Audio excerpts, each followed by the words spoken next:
All right, let's get this thing going here. Oh, I'm really close. Let's try that. Hope you guys are doing well today. I'm Jared. I'm here with another rendition of Zephyr 101. So we'll be jumping in, answering some of your questions that you've had over the past couple live streams. Make sure that the audio is working. Some of you reached out. Oh, yes. Some of you have reached out and said the volume is a little bit low. So hopefully that's better for you. Let's jump in. Thank you for all that you have already subscribed. Hit that like button, but if you haven't, please do so because it really helps the channel, helps get the word out about these live streams, and it kind of shares up some good Zephyr content across the internet. So really appreciate it. We're gonna jump right in, and this one was from last week. This is the question from Voxoran. What's the simplest way to run a periodic task like checking a temper sensor or feeding a watchdog? So we kind of touched on it a little bit in the HTTPS example, so I'm going to rehash it a little bit, but I'll show you another option as well. So the two ways that I would recommend it is using a timer or like a reoccurring timer or a delayed task. And we did kind of go over it a little bit. So this is what we talked about. So you can create a timer. You can either do it as a one-shot or recurring. So this is just kind of the initialization. You create the callback for it. I'm also doing thread control with a semaphore. So you can kind of release a thread, whether or not it's your main thread or a different thread. And we'll talk about creating a thread again in this live stream as well, because that's another question. But essentially, we're starting the timer. The first entry is just like when you want it to expire, and then the second entry there in terms of the k_minutes is the how often or the interval.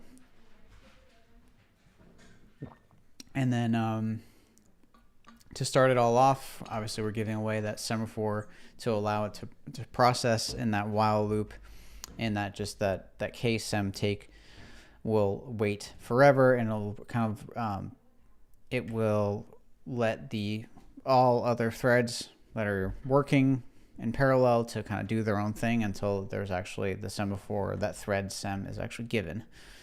So it's kind of an efficient way to handle tasks in a kind of multi-threading manner, I guess you could say.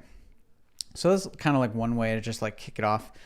This is nice because it's in your main thread, and you know, if you're doing any type of sensor readings or anything like that, you want to keep it in the same thread if at all possible.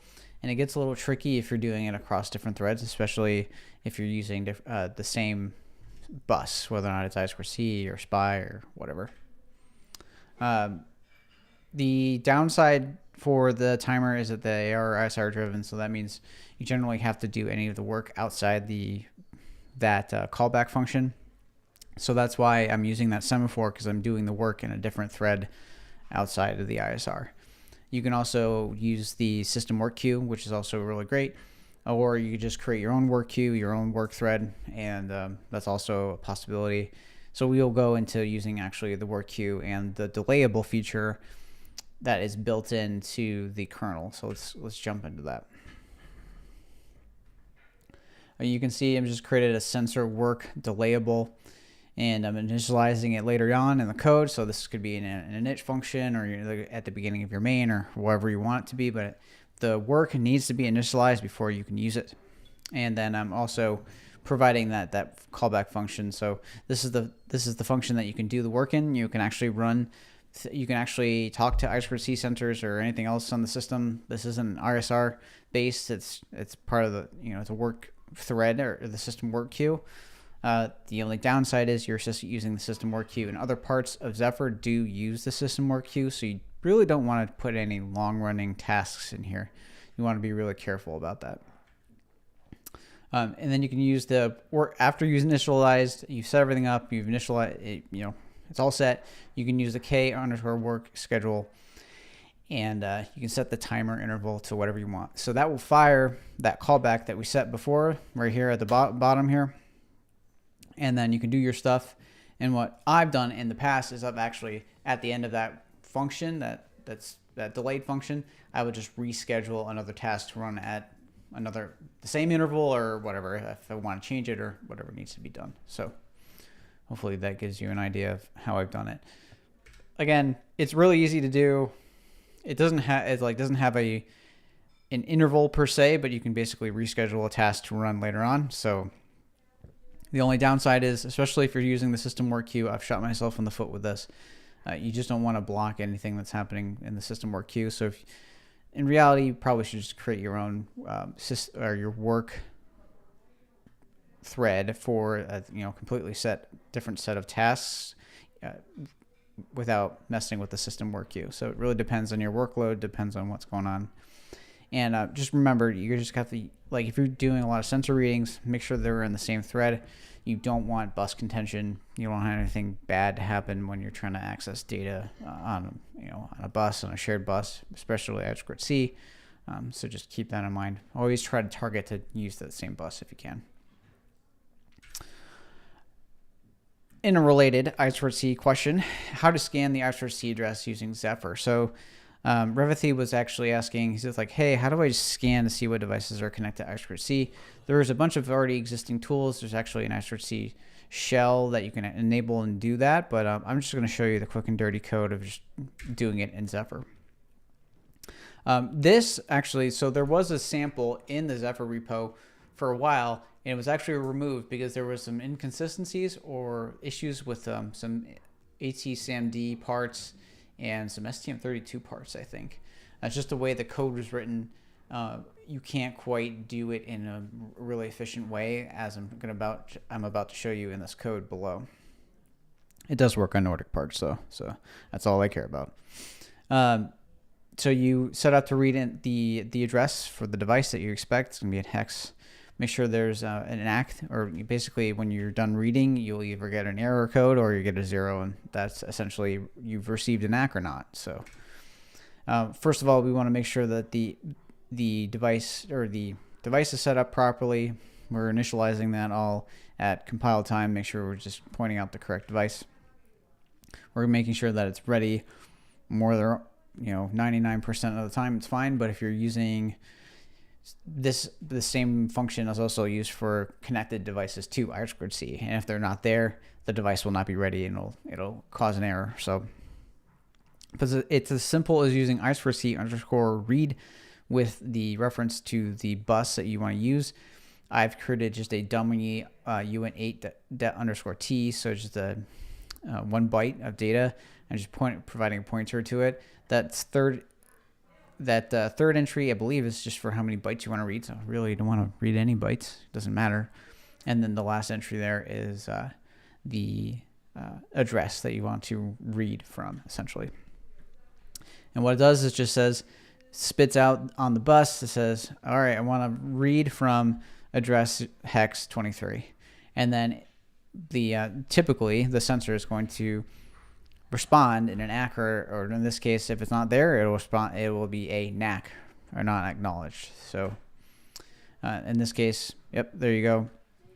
We can also create a loop to check all the possible addresses. So this is kind of getting back to Revithy's question, and I've actually included a video. I did a video a while back on I2C direct access. So if you want more details on that, you can definitely check it out below. But here's the kind of the for loop. If you just quick and dirty. Just setting up a for loop. I'm using the uint8 max as the kind of the limiter, because we know you can only go up to 254, and we want to read, so we're just reading every single one, kind of the same concept as before. And if we get an ACK, you're going to get a return of 0, so we know that address is there. So quick and dirty, and you know which devices are connected. This might be useful for testing, or maybe you're just doing a basic firmware to see if a device is connected properly or whatever. So very easy, very nice. All right, last question. This one's from Leo. Do you have an example of a separate thread dedicated to accessing the file system? So context, I had mentioned this in a video a while back about how I like putting long-running tasks in a separate thread, especially something like a file system, and there are a bunch of different ways you can do it, but this is kind of the way I've done it. I've kind of switched over to doing it now.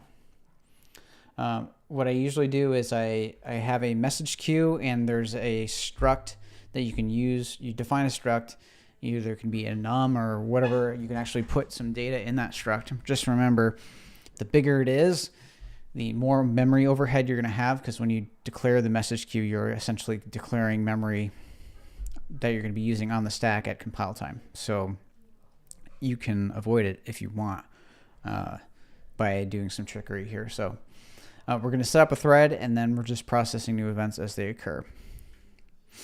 So we've gone over message queues in the past, so I'm not going to go this crazy, but use this k message queue define. We're defining the message queue.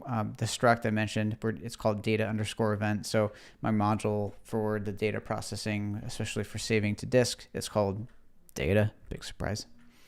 And what I've done here is you look at the k thread define, and we're defining the thread as well with the data underscore thread is the name of the function.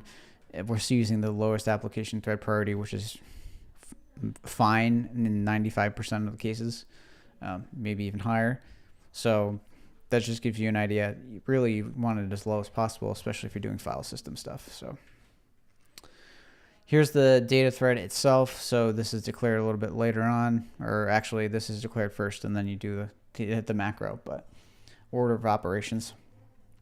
So we're it's just an infinite loop. It's similar to like the semaphore, where you're actually just causing it to wait until something happens, and then the kernel kind of lets the thread take back over and do some processing.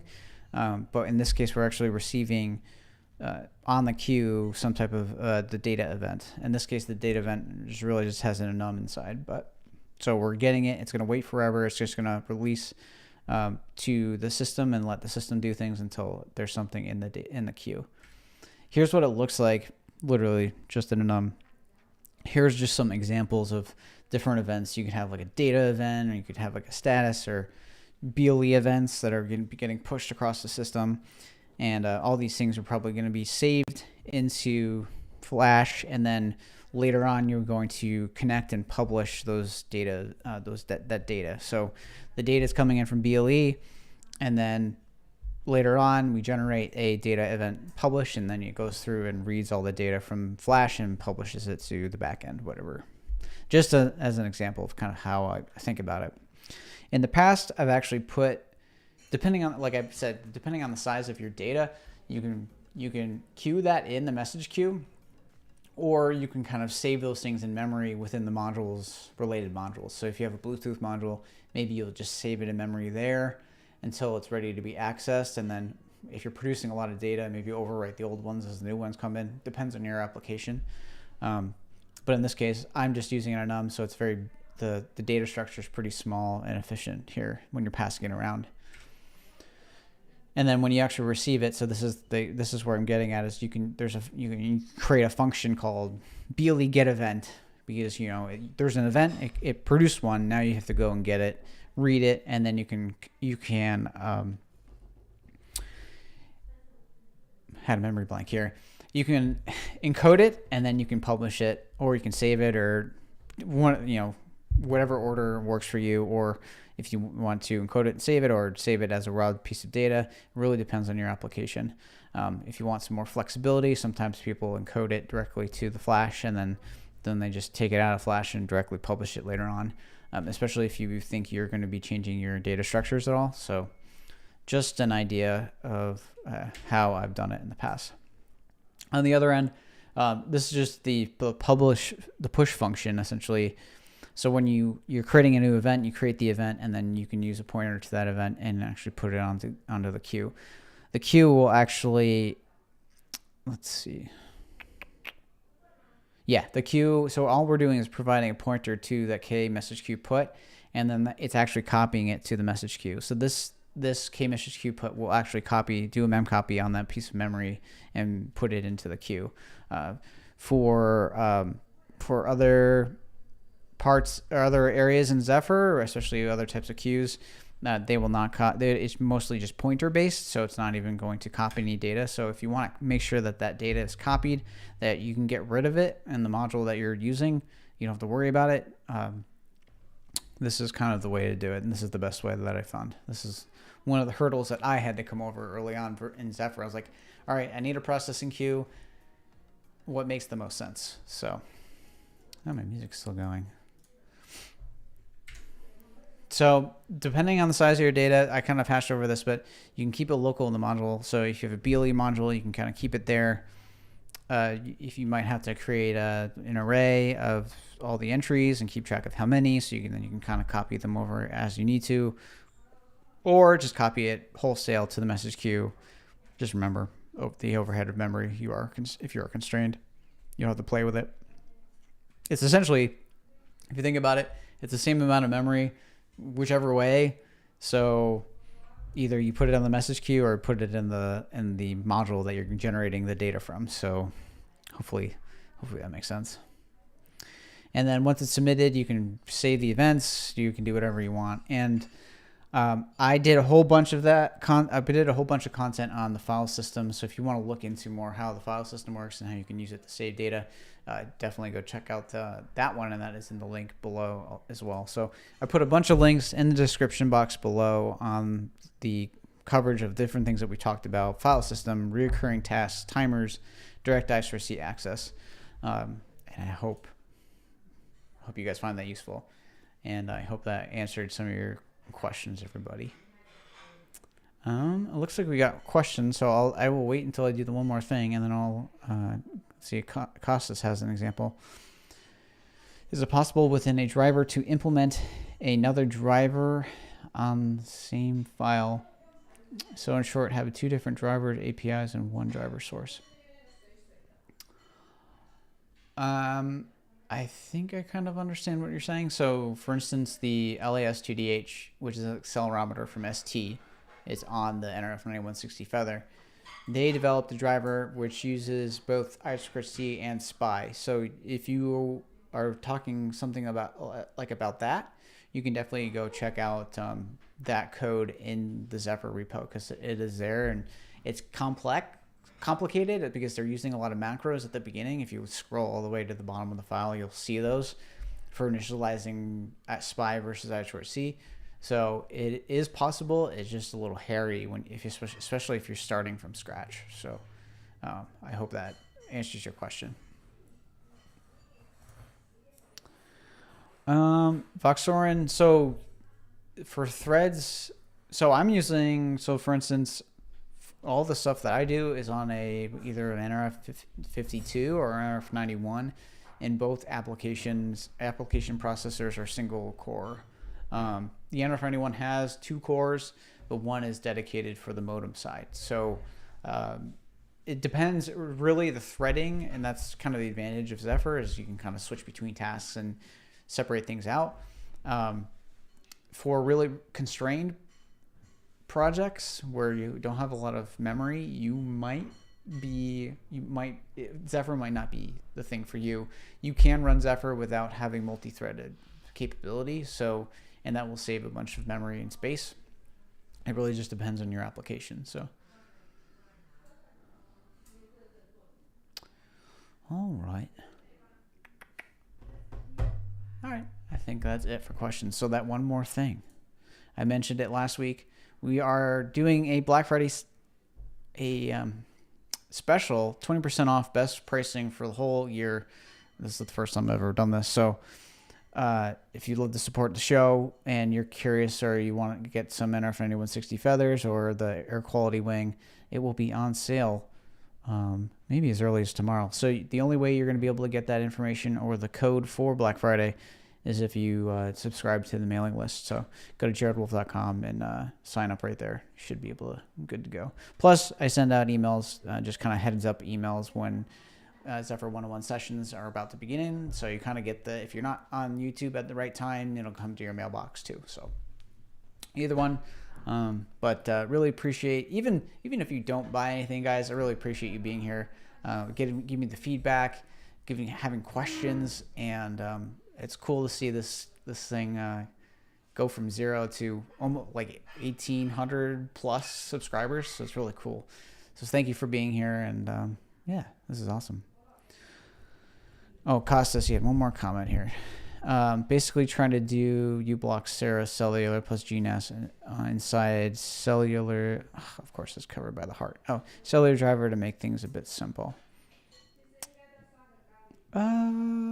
Okay, so you're talking about like different pieces of functionality. You can kind of make a driver however you want in reality. If you're doing, you can kind of do it as like a sensor driver where you can, if you look at the sensor API, this is kind of like a different topic altogether, but look at the sensor API.